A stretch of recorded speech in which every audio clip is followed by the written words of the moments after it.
धीरज लड़ा है अपने पापा महादेव से और कहा है कि आप सब कुछ नहीं संभाल पाए तभी तो हमें बीच में कूदना पड़ा। घर में मचा है हंगामा क्योंकि नर्मदा को बचाने गए थे, लेकिन नर्मदा धीरज की लापरवाही या महादेव की थोड़ी सी स्मार्टनेस की वजह से वो उनके पास नहीं आ पाई और दोबारा से किडनैपर जो है वो उसे लेकर भाग गए हैं। घर पर जैसे ही सब लोग पहुंचते हैं तो धीरज पर नाराज़ होते हैं महादेव की तुम्हारी वजह से नर्मदा हमारे हाथ से चली गई। वो आ जाती तो धीरज भड़कता है कि ये सब कुछ आपकी वजह से हुआ है, हमने कहा था कि पुलिस को इन्वॉल्व मत कीजिए लेकिन आपने हमारी एक बात नहीं सुनी।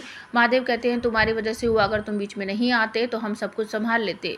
धीरज कहता है आपसे और पुलिस वालों से नहीं संभल रहा था, इसीलिए तो हमें बीच में आने पड़ा। हम और रजित सिर्फ वहाँ नज़र रख रहे थे कि कहीं कुछ गड़बड़ ना हो जाए। जब आपके हाथों से सब कुछ फिसल रहा था तभी तो हम बीच में कूदे थे। और महादेव कहते हैं फिर तुम्हारी वजह से ही तो नर्मदा को लोग लेकर वापस भाग गए हैं।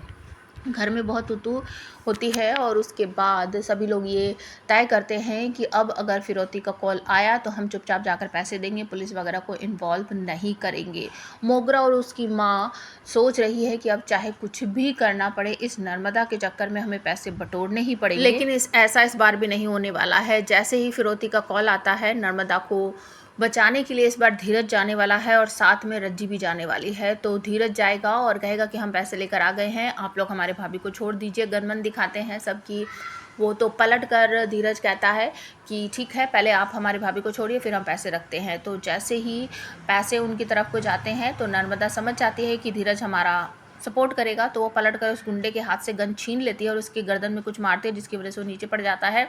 धीरज भागकर वो गन उठा लेता है और सभी लोगों को डरा देता है। फिर रज्जी भी वहाँ पर आ जाती है बाकी गुंडों से। वो गन वन नीचे रखने के लिए कहता है धीरज, रज्जी उनको उठा लेती है। नर्मदा, रज्जी और धीरज मिलकर सभी गुंडों को पीटते हैं और जो सिकंदर था उसको चेयर वेयर पर बांध कर वो लोग वहाँ से भागने वाले होते हैं। तो एक गुंडे से पूछते हैं किसके पीछे है, कौन, नाम बताओ नाम बताओ। जैसे ही वो नाम बताने वाला होता है तो मोगरा वहाँ से कुछ पत्थर जैसा फेंक देती है, धीरज के हाथ से गन गिर जाती है, सभी गुंडे भाग जाते हैं। तो धीरज, नर्मदा ये सब भी घर वापस आ जाते हैं।